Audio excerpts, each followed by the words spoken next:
Hello दोस्तों, स्वागत है आपका आपके YouTube चैनल देसी मैथ्स में। दोस्तों, अपन ने लास्ट वीडियो में देखा था n लगातार समप्राकृत संख्याओं का योग, उसके बाद में समप्राकृत संख्याओं का योग, विषम प्राकृत संख्याओं का योग का फॉर्मूला देख लिया था। यदि वो वीडियो नहीं देखी है तो डिस्क्रिप्शन बॉक्स के अंदर उस वीडियो का लिंक होगा, उस वीडियो को देख लेना और आई बटन पे भी उसका लिंक होगा।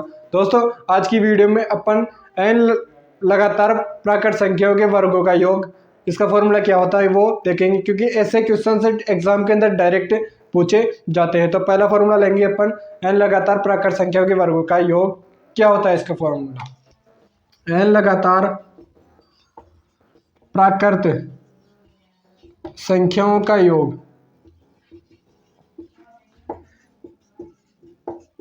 यदि क्वेश्चन में एग्जाम में मान लो अपने को ये दे दे कि 25 लगातार प्राकृत संख्याओं का योग, वर्गों का योग, n लगातार प्राकृत संख्याओं के वर्गों का योग, वर्गों का लिखना था ना यहाँ पे, वर्गों का योग। तो इसका फॉर्मूला क्या होता है दोस्तों कि अपन डायरेक्ट कैसे कर सकते हैं। अपने दे दिया 50 लगातार प्राकृत संख्याओं के वर्गों का योग, या 25 प्राकृत संख्याओं का योग, या 100 प्राकृत संख्याओं के वर्गों का योग, तो कैसे कर सकते हैं अपन। तो इसका फॉर्मूला होता है दोस्तों n कोष्टक n plus 1 two n plus 1 upon 6। क्या होता है n कोष्टक n plus 1 two n plus 1 upon 6, ये फॉर्मूला होता है। अब जैसे अपने को ये तो फॉर्मूला तो देख लिया, आप कुछ उदाहरण लेते हैं। इसके उदाहरण लिया, जैसे एग्जांपल दे दिया अपने को 25 लगातार प्राकृत संख्याओं का योग, संख्याओं के वर्गों का योग, के वर्गों का योग। तो दोस्तों यहाँ पर n का मान कितना दे रखा है, यहाँ पर कितनी संख्याएं हैं, तो कितनी संख्याएं हैं 25 है। तो अपन क्या रखेंगे, n के स्थान पर 25 रख देंगे। तो 25 कोष्टक 25 प्लस 1 कोष्टक 2 गुणा 25 प्लस 1 अपॉन कितना है 6 है। अब इसको हल कर लेंगे अपन, यहाँ से 25 गुणा यह 25 प्लस 1 26 गुणा 25 तो 50 और 1 51 अपॉन 6। ये किससे कट रहा है, 3 से कटेगा, तो 3 दूना 6, ये हो जाएगा 3 एकम 3, 3 7 21, 3 7 21, ये कटेगा 13 बार। तो अब इसको मल्टीप्लाई कर लेंगे अपन 25 गुणा 13 गुणा 17।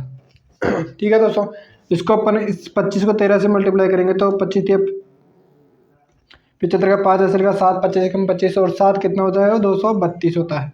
अब इसको करना है 17 से, 17 5 85 का 5 हासिल का 8, 17 2 34, 34 और 8 कितने हो जाएंगे 42, 42 के 2 हासिल के 4, 17 51, 51 और 4, 51 और 4 कितने हो जाएंगे 51 और 4 55, कितना है दोस्तों 5525।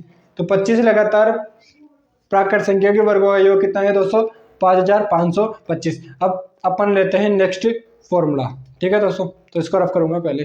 चलिए दोस्तों, अब नेक्स्ट फॉर्मूला लेते हैं। नेक्स्ट फॉर्मूला है n लगातार समप्राकृत संख्याओं के वर्गों का योग। क्या है दोस्तों, n लगातार समप्राकृत संख्याओं के वर्गों का योग। इसका फॉर्मूला क्या होता है, इसका फॉर्मूला होता है दोस्तों 2n कोष्टक n plus 1 two n plus 1 upon 3।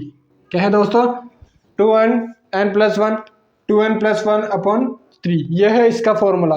अब अपने को एग्जाम में क्वेश्चन मिल जाए, जैसे 25 लगातार, कितनी 25 लगातार सम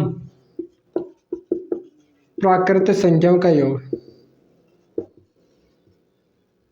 संख्याओं के वर्गों का योग, वर्गों का योग, यह है दोस्तों क्वेश्चन। ठीक है, ये क्वेश्चन है। अब यहाँ पर n का मान कितना है 25 दे रखा है, n की कितनी सम संख्याएं हैं 25 सम संख्याएं हैं। तो यहाँ पर अपन n के स्थान पर 25 रख देंगे, 2 गुणा 25, यहाँ पर 25 प्लस 1 अपॉन कोष्टक 2 गुणा 25 प्लस 1 अपॉन अपॉन कितना है 3। तो ये हो जाएगा 25 गुना 50 गुणा 25 और 1 26 गुणा 25 तो 50 और 1 51 बटे में कितना आ रहा है 3। ये 3 से इसको काटेंगे तो कितना बार कटेगा 17 बार। इसको अगर अपन 26 को 17 से मल्टीप्लाई करेंगे तो कितना आएगा 17 5 86, 17 चिक्की 102 का 2 हासिल के 10, 17 दूना 34 और 10 34 और 10 कितने हो जाएंगे 44 इंटू 50। तो यहाँ से 0 0 हासिल का 1 5 का 20 और 1 21 का 1 हासिल का 2 5 का 20 और 2 22, कितना है दोस्तों 22,100 कितना है दोस्तों 22,100 यानी कि 25 लगातार सम प्राकृत संख्या के वर्गों का योग 22,100 आया। दोस्तों इसका एक और एग्जांपल लेते हैं अपन, तो पे इसको रब करता हूं पहले। चलिए दोस्तों अब सॉल्व करते हैं एक और एग्जांपल है दोस्तों 2 का स्क्वायर प्लस 4 का स्क्वायर प्लस 6 का square plus plus dot dot dot 58 का स्क्वायर प्लस 60 का स्क्वायर, मतलब ये संख्या कहाँ तक है 60 तक है। अब दोस्तों अपन को पहले डायरेक्ट एन का मान दिया था उस पहले वाले क्वेश्चन के अंदर, अब यहाँ पर एन का मान कैसे निकालेंगे अपन। अब यहाँ पर अगर आप ध्यान से देखो तो कहाँ तक जा रही है संख्या, ही 60 तक जा रही है। तो 60 1 से लेकर 60 तक कितनी सम संख्याएं होंगी, तो इसका पता करने के लिए क्या होता है दोस्तों, अपन क्या करेंगे जो अंतिम अंक है तो 60 है, इसमें क्या कर देंगे 2 का भाग देंगे तो यहाँ पर n का मान आ जाएगा 30। कितना जाएगा 30। तो 1 से लेकर 60 तक कितनी सम प्राकृत संख्याएं वो है 30 संख्याएं। तो अपन n का मान मिल गया, अब n का मान इसमें रख देंगे तो 2 गुणा 30, 30 प्लस 1, 2 गुणा 30 प्लस 1/3। यहाँ से इसको काटेंगे तो कितना आ जाएगा 10 आ जाएगा। तो यह जाएगा 20 गुणा 30 और 1 31 गुणा 60 और 1 61। कितना हो गया 31 61। अब इसको मल्टीप्लाई कर लेंगे अपन तो 1 6 और 3 9 कितना 36 18 कितना आया 1891 इंटू 20 0 2 2 9 18 को 8 असर को 1 2 2 8 16 17 को 7 असर को 1 2 1 2 1 3 कितना आया 37,820। तो लगातार या तो अपन कहेंगे लगातार 30 सम प्राकृत संख्याओं के वर्गों का योग कितना आना चाहिए, या फिर इस फॉर्मेट में अपने को क्वेश्चन मिल जाए तो अपने को n का मान निकालना है पहले, उसके बाद में सॉल्यूशन करना है। तो दोस्तों इसका सॉल्यूशन कितना है 37,820। चलिए दोस्तों अब नेक्स्ट फॉर्मूला लेते हैं। चलिए दोस्तों अब अगले फॉर्मूले पर बात करते हैं जो है n लगातार विषम प्राकृत संख्याओं के वर्गों का योग। इसका फॉर्मूला क्या होता है वर्गों का योग ज्ञात करने का विषम प्राकृत संख्याओं का फॉर्मूला तो होता है दोस्तों n कोष्टक 2n + 1 2n - 1/3। दोस्तों यह है फॉर्मूला। अब यहाँ पर n क्या है संख्याओं की, मतलब कितनी संख्याएं हैं, कितनी विषम संख्याएं हैं। तो दोस्तों जैसे एग्जांपल है अगर अपन इनका तो 1 का स्क्वायर प्लस 3 का स्क्वायर प्लस 5 का स्क्वायर प्लस 57 का स्क्वायर प्लस 59 का स्क्वायर, यह है दोस्तों एग्जांपल। अब इसमें अपने को क्या करना है विषम संख्याओं का वर्गों का योग अपने को जोड़ कर दे दिया अंकों के रूप में। ठीक है दोस्तों, अब यहाँ पर n का मान कैसे निकालेंगे अपन, कैसे निकालेंगे दोस्तों n का मान। तो आपको कुछ नहीं करना है, यदि अपने को हिंदी में दे देता जैसे मान लो 30 लगातार विषम प्राकृत संख्याओं के वर्गों का योग, तो इसमें तो अपन आसानी से निकाल लेते हैं क्योंकि n का मान क्वेश्चन में पहले से दे रखा होता है 30। अब यहाँ पर यह चीज़ आ गई तो अपन यहाँ पर कैसे निकालेंगे। तो दोस्तों यहाँ पर क्या करना है आपको जो अंतिम अंक दे रखा है, जैसे यहाँ पर कितना दे रखा है 59 यानी कि 59 दे रखा है, तो आपको क्या करना है 59 में 1 जोड़ देना है। कितना जोड़ दिया 1 जोड़ दिया, उसके बाद में क्या करना है 2 से डिवाइड कर देना है। 59 और 1 60, 60 में 2 का भाग देंगे तो कितना आ जाएगा 30। तो यहाँ पर n का मान कितना है दोस्तों वो आया 30। तो अपन n का मान आ गया, अब इसमें मान रख देंगे तो 30 कोष्टक 2 गुणा 30 प्लस 1 2 गुणा 30 माइनस 1/3, ये इससे कट जाएगा तो 10 बार कटेगा, ये कितना हो जाएगा 30 गुना 60 और 1 61, 10 गुणा 61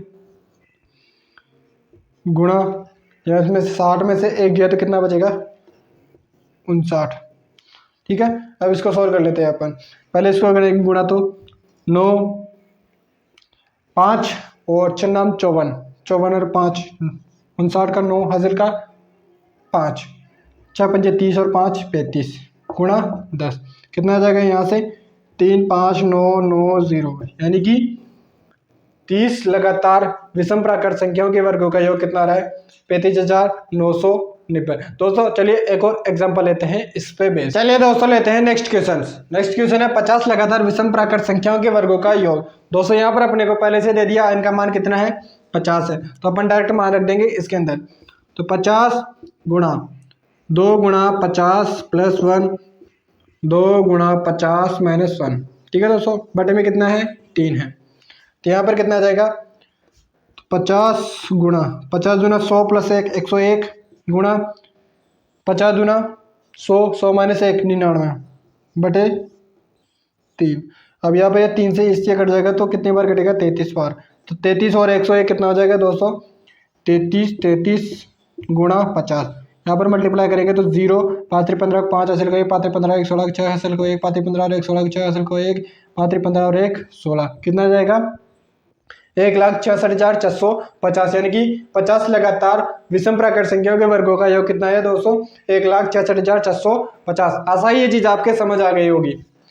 यदि समझ आ गई है तो जल्दी से वीडियो को लाइक कर दीजिए और चैनल पर नए हो तो ऐसा ही मोर इंटरेस्टिंग जानकारी पाने के लिए इसको चैनल को सब्सक्राइब कर दीजिए। मिलेंगे नेक्स्ट वीडियो में। जय हिंद, जय भारत, जय सिया राम।